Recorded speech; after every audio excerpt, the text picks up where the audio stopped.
We're here with Bernard Ollis, who is a painter and an oil pastel artist. How are you today? Very well, thank you. Now, to start things off, can you tell us about where did you grow up? I grew up in England. I grew up in the West Country near a city called Bath. I made art like a lot of children, and I noticed that the friends around me were doing more serious things, like writing stories or doing mathematics or doing, the so-called important subjects, and I just kept drawing and making art.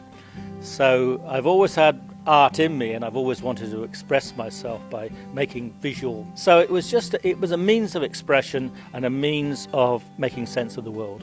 Can you think back to your own art high school teachers and the experiences you shared with them? I had a very good art teacher, Mr. Gray, and Mr. Gray inspired me a lot. He actually made art himself, and he talked about it with great passion, and he showed his favourite artist, and sometimes he would take a few of us, he'd show us new things that were taking place. I always felt very honoured that he was sharing this with me, and even though I didn't always understand things, I thought there's something really powerful about this, and I learnt for the first time that you actually could be an artist.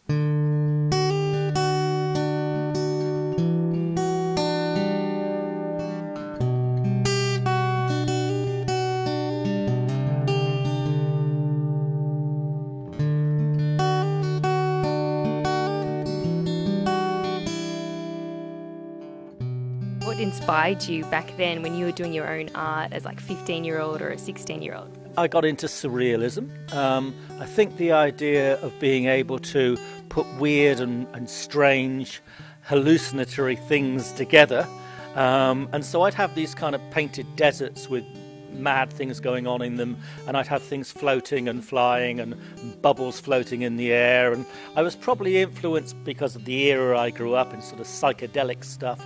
But that's where I was, I think, at the age of 15, 16, 17. I think I was working with all those sorts of very kind of, not very successful if I look back on it, but strange. But really what it was about my feelings and my emotions.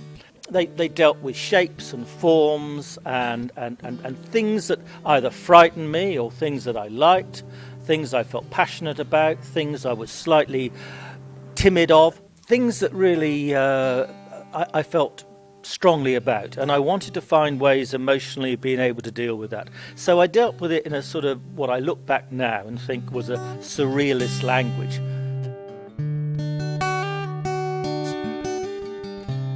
I came from a very working class background in Britain, and nobody had been and done tertiary education.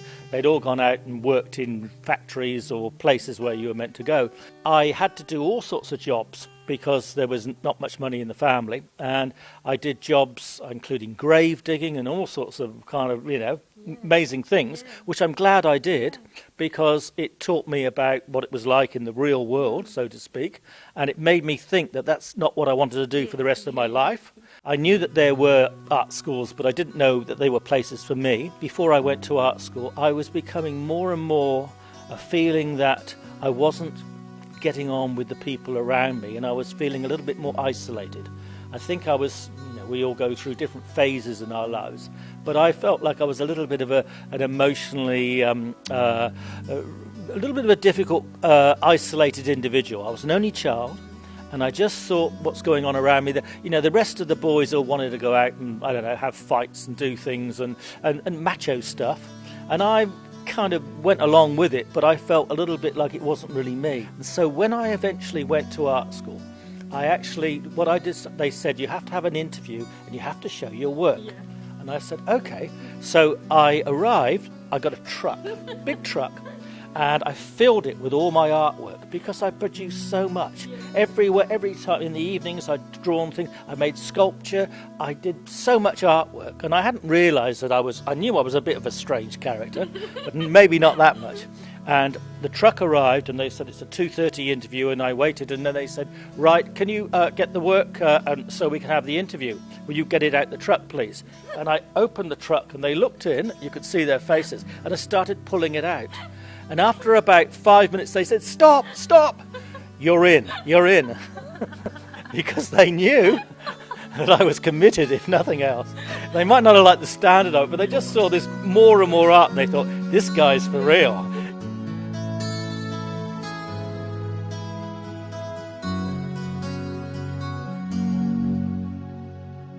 And I went to art school, and it was the most exciting thing I'd ever done, because when I walked in the door, I looked around and I realised there were other people like me. When was that moment, kind of sitting down going, yes, you know what, this is what I want to do, I want to be an artist? It happened when I was at art school, and because you learn all about different forms of art, so you're not just sitting and drawing or whatever, but you have opportunities to do sculpture, make videos and make installations, and do prints and make ceramics, and it's exciting because you suddenly get thrown into this new thing, and they say, this is how you make a pot. I thought, I love being at art school, I actually like this. And when I finished my first art school, I thought, how can I possibly find a way of continuing this on? There wasn't many postgraduate courses, but there was places you could go to continue making art. Then I went to a place called the Royal College of Art in London, which is a very famous art school. And to get into the Royal College of Art, there was about 800 applicants, and they took 20. All those things gave me confidence. What it told me, or told others, was that I must have something. I must be, blessed with some talents. And I did another 3 years at the Royal College of Art. So now I've done 7 years of art school, right through into my 20s. My parents saying to me, what are you doing? You're going to... And I said, yes, I'm going to another art school. Another art school? And so, and in those days, you got a little bit of money to go with as well. It's not like today. It was a bit more of a supportive environment. So when I finally finished at art school, I thought, I love art schools, I'd like to teach in art schools, so that was what I did, but I also want to keep making art. And that's how I came to Australia, and how new experiences happened, and how it became a very exciting thing that I could be an art teacher, which I love doing, and so I could communicate that to others, but I could also go back to the studio and live and go in my own world and make art.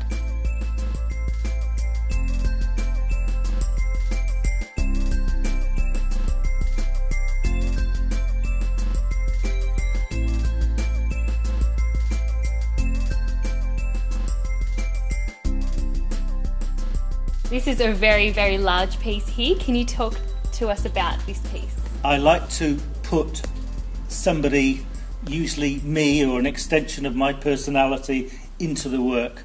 And so this is the metaphor for life. I've never walked on a tightrope, okay? But I thought the idea of actually having somebody who's walking across on a tightrope is actually quite a powerful idea. Yeah. Taking a big risk, in other words. Which we all feel like we're doing, and I thought the idea of actually not just looking from below where the audience all is, but actually being like a bird's eye view on top of the tent, looking at this person walking across. Will he make it? Will he get to the end? All those sorts of questions. And I did things like the rope goes all the way down, and the shadow, and there's a shadow there, and there's people looking up. So it's a weird perspective, but really it's a story about. Will I make it? Will I be successful?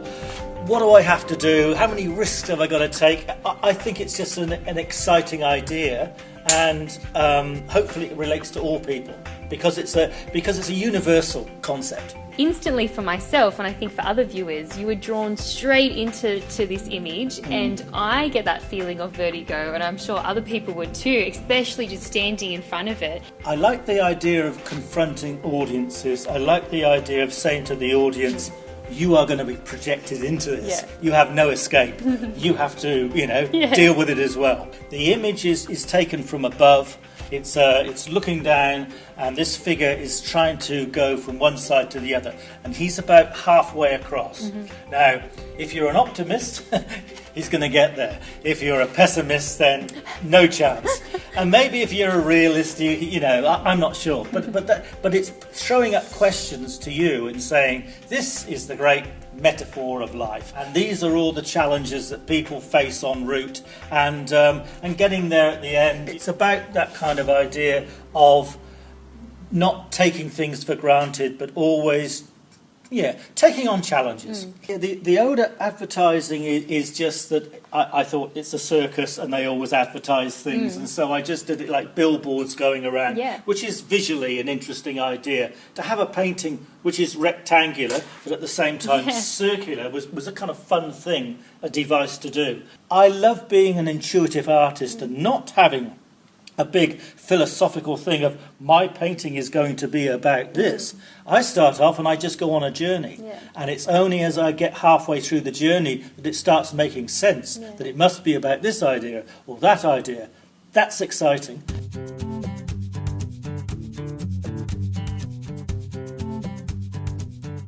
Has your art practice and your art making developed or changed over the past few years? I think it has. One thing that happened was that when I worked in England, although I'd not realised it, it was a greyer palette. We're all affected by our environment. And when I came to Australia, in front of me was blue skies and you know, and you had to wear sunglasses and, you know, it's intense. And so I think, even though I'm not a landscape painter, whatever I was painting or drawing, people in the street or buildings or whatever, in some ways my colour palette got brighter. And I didn't go out of my way to do it. I just realised when I had a whole load of paintings that came from England, I asked them to be brought over, and I put them up on the wall against the new ones, and I thought, wow, my colour's changing. So that's really kind of an interesting thing about just being in another place, which reminds one of, you know, like Van Gogh going from Holland and then going to the south of France, and different artists and what's happened to them when they met, you know, new environments, and, you know, Gauguin going to Tahiti, all those sorts of things. In terms of what I've been interested in, my subject matter, I think I always go back to the same sorts of things. They are about the human comedy of life. They are about people, places and things. They are instinctively about you know, buildings and making and the things that we inhabit and go through. They're about friends, they're about relationships, they're about great views out of windows, but they're all things really which are about what I feel personally and get involved with.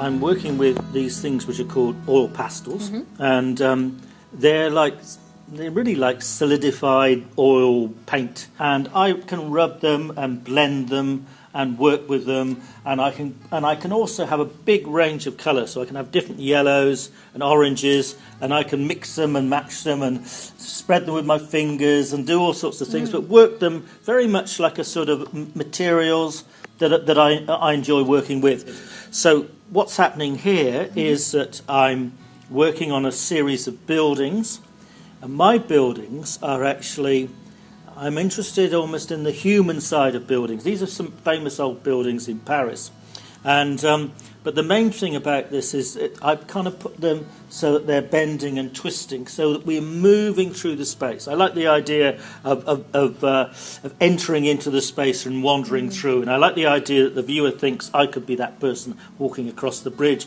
or I could be coming down the Seine, the river. I'm working with different colours, and I'm spreading and matching and blending and working as I go, and then I'm making notes for myself at the end of the day, which is a little bit like a shopping list saying, that's too dark, or turn that around. So this is from yesterday, you know. This is too complicated, I'm saying to myself. The most difficult thing is the last bits. As you know, it's the fine-tuning. It's sort of saying, OK, I've got it all there. Now all the ingredients are there. Now I've got to make that lighter, bring that up, pull that back. All sorts of things then start to fall into place. How did you come up with your colour scheme?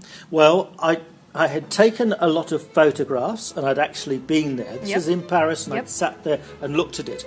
And there's boats that come up and down in the evening, and the bateaux, the boats there that come up and down, they project light onto the side walls, and they actually make for very illuminated colour. So they light up the buildings as they go along. So this is... it was never as a red sky as that, but I intensify things, and it was dark, and the sky was a little bit reddish, and I therefore... So the colours are from my imagination, but from me looking at these places and thinking, yes, it was a bit like that, and I want to intensify that experience so that the viewer really enjoys it and really feels like, yes, I want to be there, or this is exciting, or I can be part of this too. If you go to another place, particularly a place like Paris, you can't go there and not be aware of how many great artists, colourists, expressionists, fauvists, all the people that have been there before. As I'm doing things, I'm always aware, because I've built up knowledge of artists over the years, of many artists that have worked on similar things. But at the end of the day, it's me and it's my own vision that I'm trying to get across. Yes. Looking at this, there's like a rhythm to it as well. Are you ever influenced by what you're listening to? Music, takes me into another world. As this does, I step into these worlds and the music adds to it. So I'm humming, or I'm thinking about, or I'm, I love music, and it does help me. And it is about rhythm, you're quite right. And those rhythms and flows are part and parcel of how I go about it. And music also transcends me from the mundane thing of the world. So I've just come in and I've been thinking about, I don't know, whether what I've got to do for shopping, or whether I've done the washing, or all the boring things of life. And then I step in and I put a piece of music on, and the music takes me into another headspace. And that helps me to make art.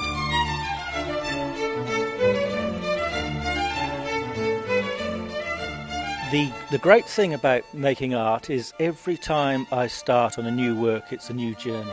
Now, it sounds a bit of a cliche, but in fact it's true. It's a blank sheet of paper, or a blank canvas, and I'm not actually sure what's going to happen, where it's going to lead, and I like that idea of being intuitive. If I planned it out totally and knew exactly what... In some ways I'd think, this is a bit predictable, it's a bit boring, I already know what's going to happen. I like the idea of getting a bit of a surprise myself, and sometimes doing things that I don't expect will turn out in the way they do. I mean, first of all, I'll arrive in a place and I'll start drawing things. I like going to new places and having new experiences, because you step out of your comfort zone. If you stay in the same place all the time, you paint things that are in your head, which is fine, but every now and then it's good to go to other places, other cultures, other environments, and see new things. So I get a lot of stimulus by stepping into new environments, and the way I make sense of them is by drawing. I make some drawings, and I do have lots of drawings around me, and then those drawings move into sometimes little colour sketches, and I write little notes like, needs to be blue, or this needs to be stronger, or bigger figure, or I start writing things in, and then I go to the next stage, which is often oil pastels, and then sometimes I take the oil pastels and I go into painting with them.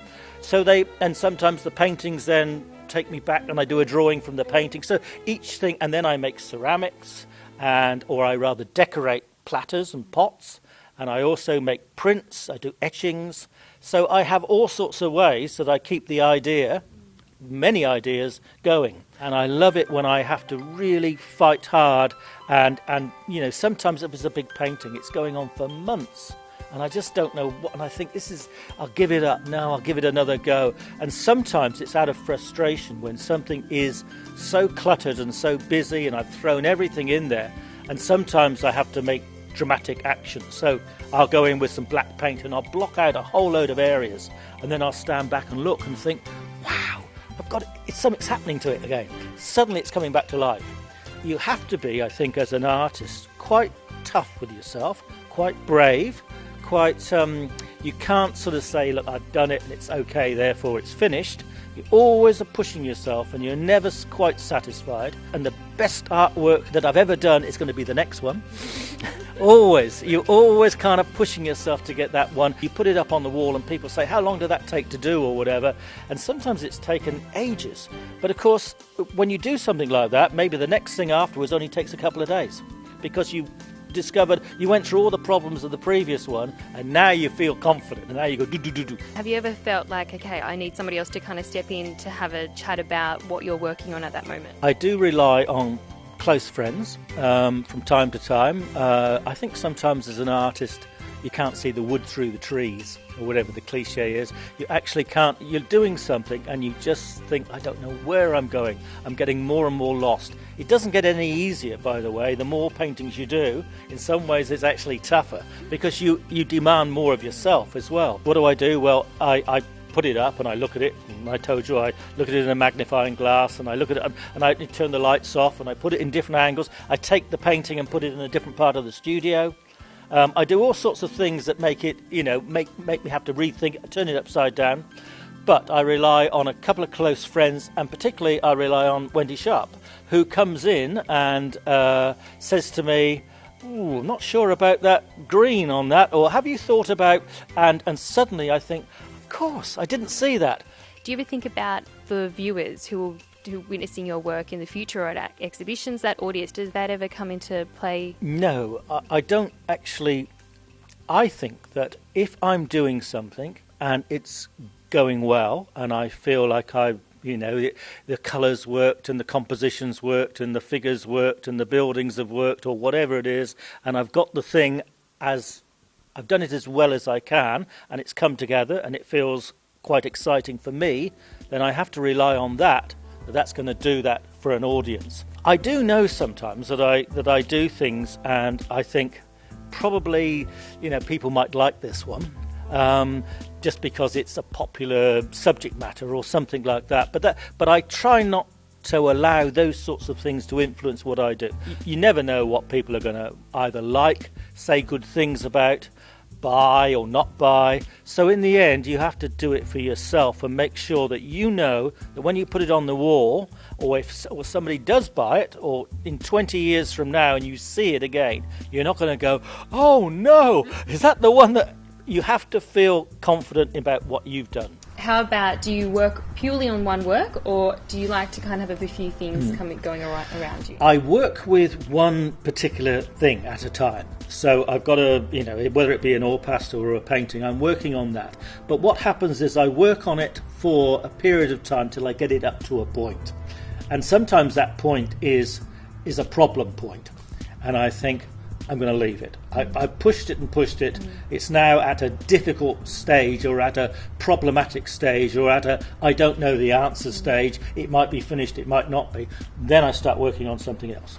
Sometimes when you work on something else, parallel, it gives you an idea to how to kickstart the one that was the problem. So sometimes what I do is I think, okay, I've done these paintings, now I'm going to do some oil pastels, now I'm going to do some drawings, now I'm going to... And if you push yourself into something else, sometimes you solve the answer to the riddle about the big painting or the big challenge by doing something else altogether. How do you know when your work is finished? Well, I once said in another interview long ago that a painting is never finished, only abandoned. And I think it is when it's on the wall and you've looked at it and you've moved it around and you've turned it upside down and you put it in another part of the room and you keep looking at it, and you suddenly think to yourself, there's not much more I can give to this.